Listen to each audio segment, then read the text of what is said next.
Hello and welcome back to Sovereign FM. My name is Bianca Beck. I am the Middle East and Mauritius Marketing Manager for the Sovereign Group. Today I am joined by my two colleagues, Nina Pacic, who is our People Business Partner for the Middle East, and Faraz Ahmed, who is our HR consultant here in the Middle East. The region is going through a really interesting period, let's just say that. Businesses are really having to adapt and change during this time. So I think we want to talk today around the topic of how companies are managing their people. And obviously you two are perfect for this conversation. So thank you for joining me. Thank you for having us. Yeah. So during times like this, times of uncertainty, times of disruption, how does the role of HR change at a fundamental level? I'll take this. So I think pre-COVID, this would have been a very different answer. But I think COVID really shaped HR to think about scenarios where stuff like this does happen. Yeah. And it's really enabled a lot of people operations to look at putting people first. Whereas before COVID, that might have been slightly different. Look, I think Nina will agree with me, a continuity plan, a BCP is very important for all companies to have, that ranges across multiple scenarios, whether it be a pandemic, whether it be geopolitical issues, conflict, whatever it may be. But putting people first in terms of safety, in terms of well-being, is really going to be the best practice. Nina? Yeah, absolutely agree. And I think also one thing that the employees are now looking more than ever is just the communication. Yeah. And if we're looking to what the government has done since the conflict has started, I think they're a real example on how the leadership of the company should act. Yeah. So making sure that from start that you have those communication channels ready. As far as said, that's why it's so important to have the business continuity plans, because those would always already address on what companies should be thinking of. Having a Teams group, WhatsApp groups, having the daily hot meetings with your team, encouraging line managers, and obviously in this instance also training your line managers to be able to respond, be equipped to deal with this themselves, employees, right? Exactly, because it's a challenge. It's a new thing for all of us. Challenge is also managing employees' emotions. Yeah, because everyone will be reacting differently. And naturally, as a manager, you may not always be equipped to know how to deal with this. You might also feel lost.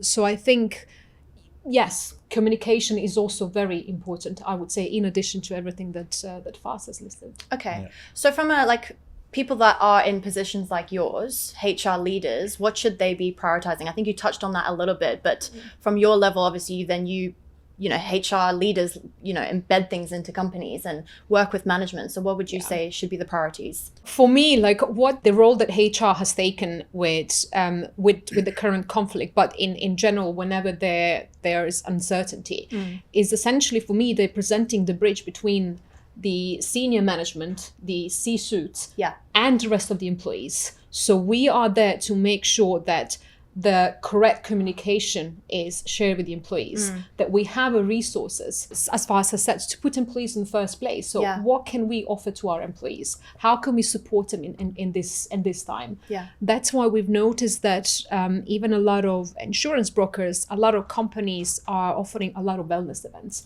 for employees, talking about the burnout, how to manage stress, how to talk to children, because a lot of us have children and we had to continue working, but then at the same time we had to support them with homeschooling.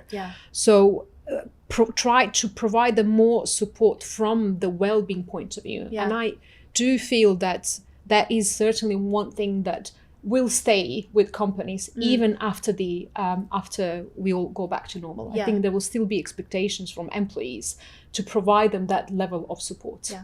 So well-being is one level of duty of care. Yes. What does duty of care look like when you're thinking about things like safety, for example? I think, look, it's always going to be a bit tricky for HR, because on one hand you've got your workforce that you need to be responsible for, but then at the same time you need to balance business operations, right? So for me, duty of care really kind of extends to both ensuring employee wellness, like Nina mentioned, right? So you've got your employee assisted programs, wellness programs that you can bring people into, but then the broader kind of company sustainability through a period like this, because I mean, like I said, COVID taught us a lot of lessons, and a lot of things about how companies should be managing cash flow, how you should be managing employees, how you manage employees through economic constraints, right? So we've seen a lot of people sometimes will be placed on unpaid leave, will be put on salary deductions, etc. So for me, that should be looked at as almost a last priority or a last resort, rather than immediate response to a crisis like what's happening now. I think we all need to look at having a duty of care to employees during this period, because it's not something they asked for. And at the end of the day, they are your responsibility. So having in place programs for managing their wellness, having a concrete and a solid foundation to ensure that you, because of what's happening, you're not having to resort to salary deductions and placing people on unpaid leave right away.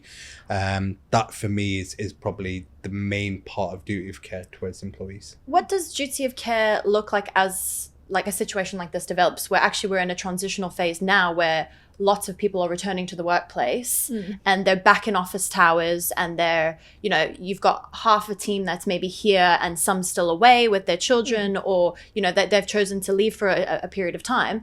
What does it look like when you're managing kind of, you know, multiple aspects of like some people still on the ground, some people still away?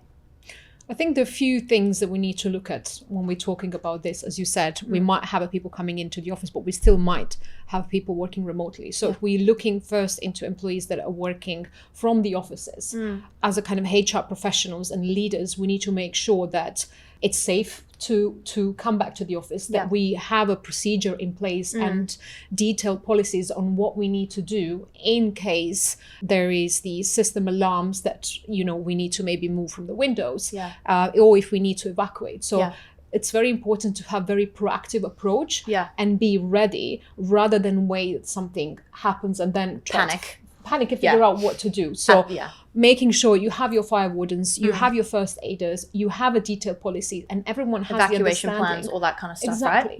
That covers all of that. Being in touch with the building management and try to understand, okay, what are the evacuation points now? Because that might have changed now compared to evacuation in case of fire. So really trying to take proactive approach. But then to address the employees that still choose to be out of the country, it's very important to have a very detailed working from home and a flexible working arrangements that define key terms and conditions around the working from home. Purely because we've noticed now there's a lot of legal and compliance issues that may come out from working from home, starting from tax implications, payroll implications, immigration implications. So making sure that employees do understand what implications that might have on them. So, you know, having proactive approach with them and encouraging them to take the tax advice to see how long they can stay and work remotely. And also for the company to understand, are they going to become or start having any tax liabilities if they allow employees to work for longer periods, period of I think of time. There's also a level of communication that needs to be involved here, right? Where you know where your employees that are abroad are at all times, right? You need to know updated emergency contact numbers and next of kin numbers if you can't reach an employee for any reason. Like Nina mentioned, you've got the tax implications and the kind of residency implications, but then also knowing the movement of your staff is going to be very important, especially when it comes to mobilization for an evacuation, for example, right? For a mass evacuation, you are going to be held liable to a degree to confirm where your employees are. The ministry is still doing checks and inspections regularly. That's not stopped. And one of the kind of recurring themes is the ministry asks, where are your employees? Who's on leave? Who's not on leave? Who's in the country, out of the country? And if you don't have an idea of that, not just from a legal perspective, but kind of from an ethical perspective, that doesn't sit very it doesn't really show that you're like paying much attention, right? That also falls under duty of care, which you mentioned. And this was probably the first step that we've noticed that the leaders and the HR professionals have started looking into to try to understand, okay, where are our employees? What happens now with their leave and absence? What kind of questions we need to ask them? We normally don't ask them. Like, normally we would never ask, okay, where are you traveling? Now we see a bit more proactive approach where leaders do want to know where the employees are traveling. And they need to kind of continue having frequent contact with their line managers. So communication, it sounds like, is super important. Obviously, you've touched quite a bit already on the kind of informative side. How does that apply to keeping employees as well engaged and connected? This is always a tricky one, I suppose. This is where we expect line managers to be more proactive. As you know, it's when we promoting managers, I also feel like sometimes we neglect that part of their role. It's not just to make sure that everyone performs, but it's also very important that they look at it more from a people perspective. Everyone is going through different emotions at the moment. Everyone has their own struggles. So yes, while we still want the teams to perform and to provide them support and the training when required, it's also important to have the regular check-ins. So for us at Sovereign PPG, one thing that we really encourage all of our line managers is to make sure that they have their daily check-ins with with their staff members. And I think that really did help for the team members to feel included, and they understand what is happening, what steps we as a company are taking to protect them, to help them with their families, with their roles, what level of support are we willing to offer to them, while children were still at home and homeschooling. I mean, I agree. Engagement is obviously at a time like this going to be super important, because if your team's not engaged, they're not productive.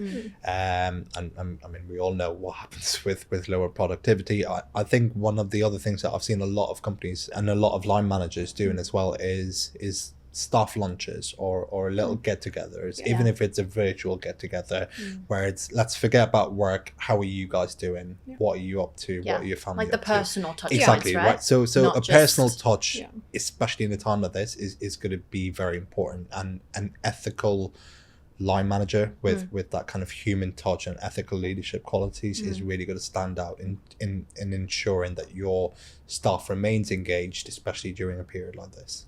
How have companies, we've been talking a bit about a mixed range of employees being in and out of the country, how important has, I think to some degree it's been essential, but how important is flexibility and, understanding during times like this? And what kind of, from a well-being perspective, I think let's cover, but also what are the risks that people associate with allowing so much flexibility at the same time? It is surprising the amount of companies that remained from the office during the entirety of this period. I think, look, flexibility, I've always said, is a two-way street. And if you give flexibility to your employees, you're 99% of the times going to receive that flexibility back. Times like this, it's almost needed, especially for working parents, right? Schools were off, and if you do not have access to childcare, to external parties that can come and help look after your little ones, you're ending up having to take and consume your annual leave, or you're having to go on to unpaid leave to support your children during that time. So companies that understand that, provide the flexibility, like you said, from a wellness perspective, that's very important. But I think that also ties back to engagement, right? Your employees are more likely to be a lot more engaged and productive when they know that the company understands their specific situation and works around that situation. And also, I guess, operationally, right? Because although it might not be a company's choice to have their employees working from home, when it comes to like needing to, or essentially your hand being forced that you're required to, if you don't have these kinds of things in place beforehand, then it's going to be a bit of a mess when you try and rein everybody in and they're surprised under the circumstances. I think COVID has changed this quite a lot, and I think a lot of companies have taken a bit more proactive approach to invest a bit more in IT technology, because it's much easier to take your laptop home than have a PC in the office. Yes, of course. So I think a lot of companies have started during that time where roles have allowed that. Unfortunately, we still see there are certain industries where this simply does not work. Retail, hospitality. And they struggled a lot. But certainly our industry, when you're office based, it's much easier. To allow employees to work remotely, but there has to be a level of trust, and I think that's something that sometimes does take a bit more time to change from the company ownership perspective. So what does business continuity then look like for you guys? I mean, we've talked a little bit about the trust element and all that kind of thing, but in terms of maybe decision making gaps or other things, what does continuity look like? For me, continuity is ensuring you've got protocols in place for approvers, for budgets, for costs, because those are going to be very foundational during a time like this, right? So being able to ensure that your employees can still get paid at the right time. Whoever is, for example, approving the payroll or approving your commission payments is available. And if it's not available, then you have 2 or 3 alternatives that can approve. So having those approvals, workflows in place, having health and safety plans in place for evacuations, whether it be in the office, whether it's mobilization of staff that are already at home, having plans in place for line manager check-ins. So all of those things for me as a broader continuity context are very important. Also, I would say covering it from the vendor's perspective. Who should we be contacting in case we do require something from the office, in the office, or from the office to be delivered home? Who should we be in touch and try to get a bit more clarity on that? What IT technology we have in place? Who to contact in case that we need the support in terms of IT or any other system that we have in place. And I think one thing that ties things really well with the continuity plans is making sure that as a company you have your successors in place. And I think this is something that companies often forget. You have your reliance on one person. Exactly. Right?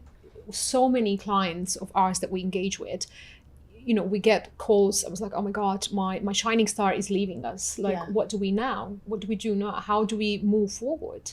And then they haven't got somebody next in line to take over or cover the same responsibilities. Exactly. So this, for me, it's very important to making sure that it's a two-way street as well. You provide the support and additional training to employees. They grow with the company. But as a company, as a business, you have that security that the knowledge stays with you. So as Faraz said, who's going to run a payroll? We have to have more than one person that can run a payroll. Who's going to support us in terms of the IT? Again, we have to have more than one person, from the HR department to all other departments. That structure has to be in place. And this is what helps businesses continue delivering and working without any disruptions in the events that, unfortunately, let's say one of your key people has got stuck out of the country and they can't continue working for various reasons. One of the things I have also noticed, especially during this time, is somewhat of a degree of over-reliance on specific IT softwares and technology, right? And the key example here would be the mass number of businesses in the region that suffered due to the AWS servers being down. I think and we've seen this now where companies are not just relying on a single vendor software solution for their operations, but they're looking at kind of alternatives if stuff was to happen. And this again kind of goes back to your continuity, where it's not just people successes, you need IT successes as well, right? So if your servers are down, what's your backup server going to look like? If your technology infrastructure is down, what's your alternative?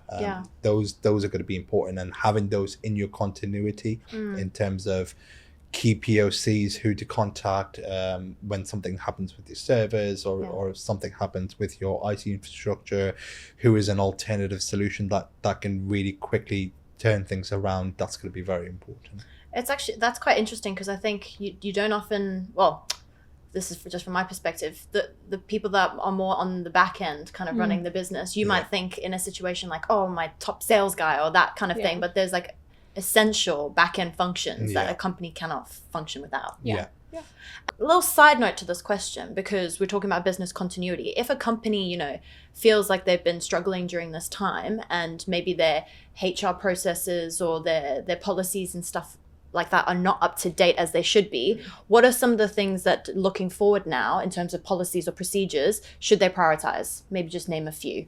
Well, I suppose business continuity should be the first one, but BCP. health and safety, remote working, working from home arrangements, a bit about the IT security. And then I think just kind of broader, right? So like work from home for me would be a very important one to kind of cover the flexibility, but then also it's kind of health and safety, like Nina said. Right? I think you've pretty much nailed it in the couple there. Contracts would also be something that might be forgotten, because what happens often, we rely on either Ministry of Labour contracts or other basic contracts, but we don't cover things such as remote working. What tax implications that might have for companies, for employees, what is considered as the workplace. So I think making changes to those contracts as well would be something that I think businesses should be looking into. I think one thing I would probably encourage all companies to do during this time is also come up with a checklist, right?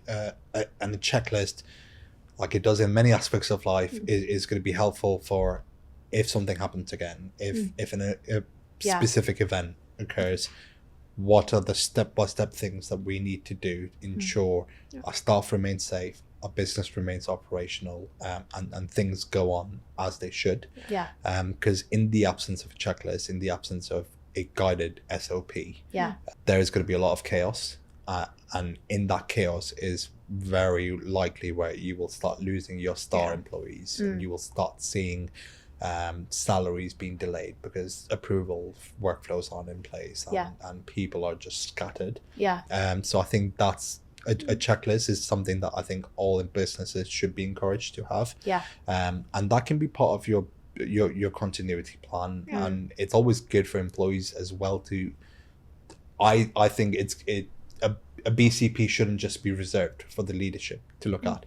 I think it should be accessible to all employees, so they have an idea of how thoroughly the business has thought out all scenarios, what happens in each specific scenario, and that kind of goes back to the wellness side. It also goes back to the engagement side, that when an employee realizes how much the employer cares and the level of duty of care that they have towards those employees through the detail BCP, that really shows.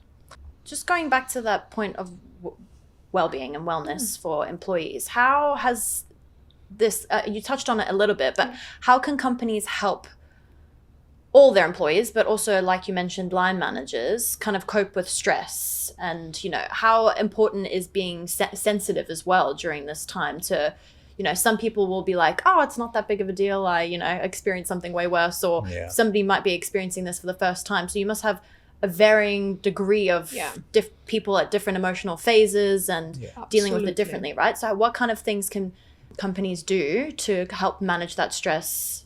I think one thing that we touched on earlier is that we noticed that a lot of insurance providers, they provide a bit more wellness. So for me, it's like reviewing your existing insurance policies, seeing if you can add wellness if that's already not been added onto your plan. Being being proactive with your providers and try to see if you can organize any trainings or talks for the employees. Do they have any webinars or anything suitable for employees? And I think we're quite lucky that we've seen a lot happening. Employee assistance programs, it's something that we've seen companies are investing a bit more, where they have that consulting aspect where, you know, an employee knows that they can contact someone at any day of time to talk when they're struggling. And I think government has made massive a lot of inlays around that. And like you said, right, everyone's got a different risk appetite.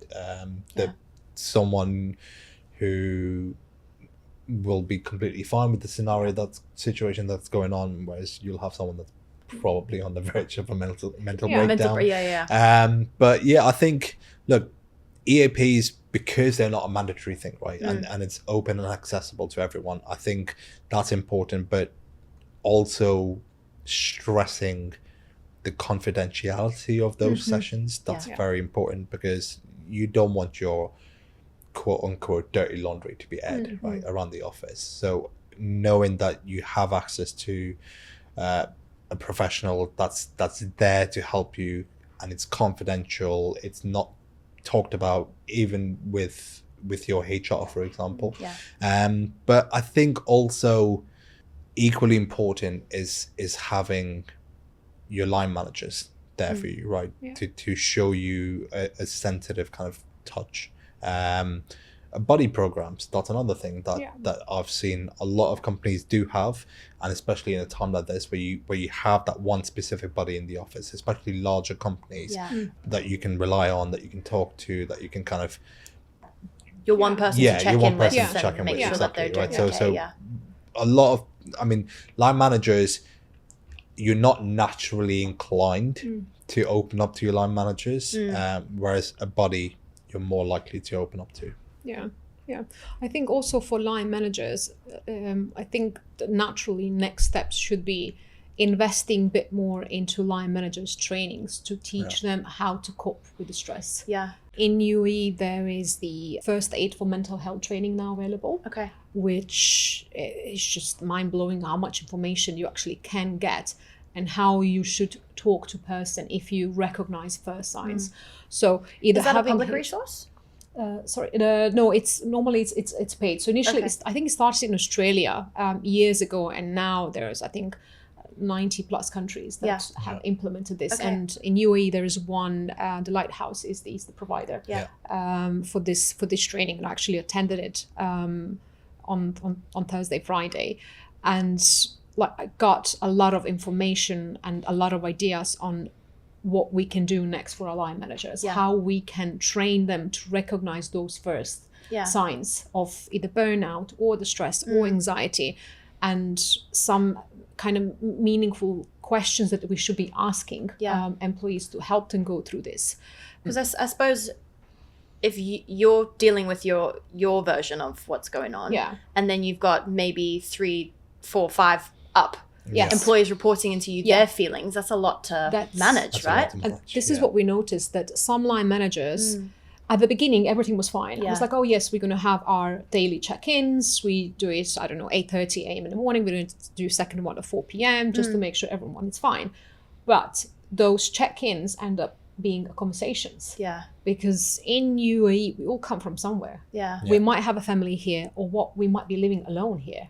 So again, on top of that, we all have a different emotions and struggles with dealing with certain things, which is hard to deal with in the best of times, let alone when you're put under so then as a manager, as you said, imagine you have 4 or 5 people and they all do things differently. They all manage emotions differently, and they all dump them on you, but then you don't know what to do, because you're not a psychiatrist, you're not a psychologist, or motivational speaker or anything. Like, you end up not knowing how to respond to those. Or maybe taking on somebody else's load, right? Like, exactly. And you get stuck with that. So what do you do next? So for me, like for HR, should be proactive in making sure that they continue having their conversations with line managers to make sure that, yes, the team is doing well, but also, are my line managers okay? How are they dealing with this? The training element seems super important here. Absolutely.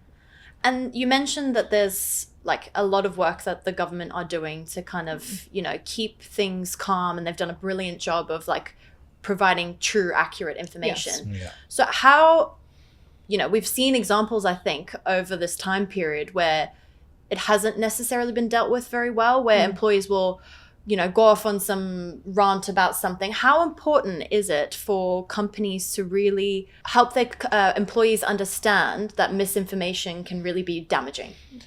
I mean, we live in a country where, like you said, right, there are so many different channels through which the ministry informs people. You've got social media, you've got news agencies, you've got newspaper. And they're proactively updating, right? Yeah. So it's not like you're having to search. And, yeah, exactly. I mean, I've got the Ministry of Defense and the Ministry of Interior. I follow them on Twitter. Yeah. X, sorry.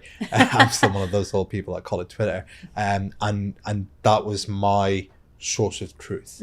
When you start moving away and start looking at Reddit and other social media groups, there's a lot of misinformation. And when you have an employee that's spreading misinformation within the office, you're creating conflict, you're creating negative space, and you're creating kind of an unnecessary panic or worry, right? Exactly. So there's that side. There's also the legal side, because again, we are in a country where misinformation is not tolerated. Right? And we've seen prime examples now, especially around Dubai and Abu Dhabi. There's been laws passed about it since this conflict has started, about misinformation and spreading rumors and spreading kind of wrongful and damaging media. Yeah. So from a company perspective, it's very important to have some form of social media policy in place that helps control how these employees behave, what they talk about, what they don't talk about. To a degree, there's only so much you as an employee can control. Right. You can't control what employees are doing in their house, what they're doing at their own time. But you can guide them and provide them the right advice as to how to. Yeah, exactly. So providing that initial training or communication, what consequence they might have.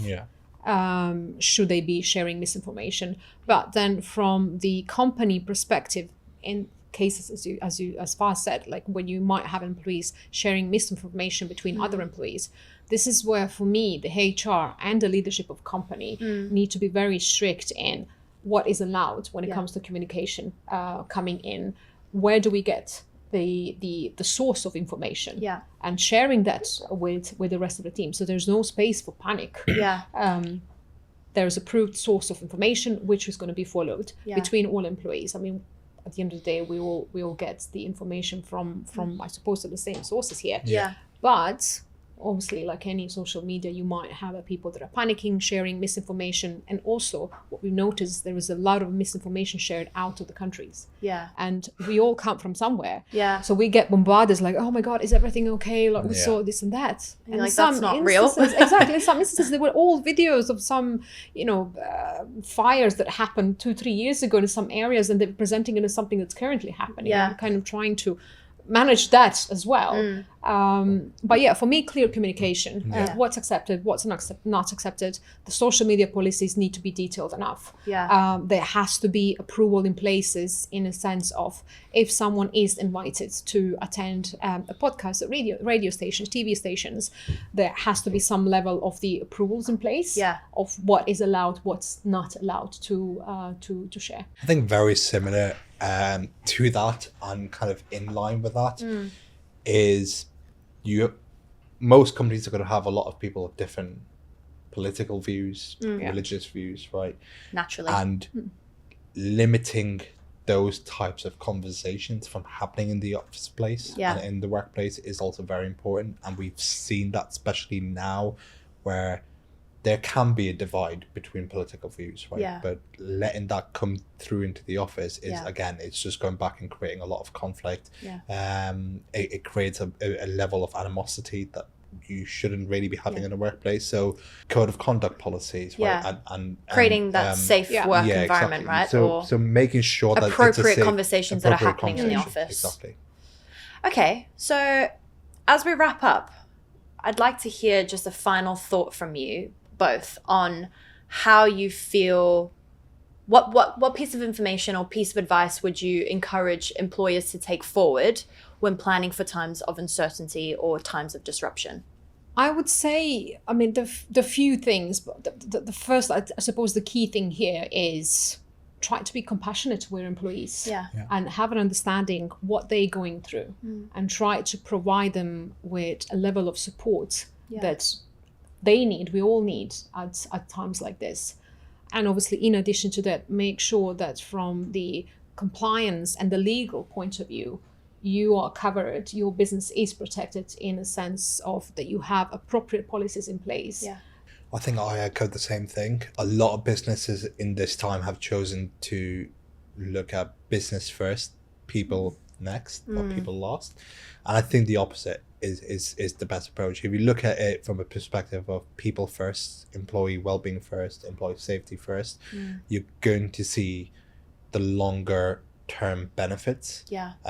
We have seen, unfortunately, from the position that we are in, and having kind of a wider view of multiple industries, multiple sectors, there's company a lot, size is different. exactly, there's a lot of people leaving because they were forced to come into the office when they didn't feel safe. There was very little support provided to them, and that, on top of everything going on, is going to create a lot of stress for a lot of companies. And unfortunately, a lot of companies have had to look at potentially filing for bankruptcy and liquidation.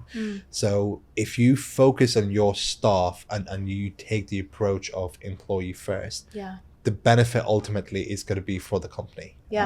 So I would kind of echo what Nina said. Okay. Well, thank you both so much for your time. Thank you. Join us next time for another episode.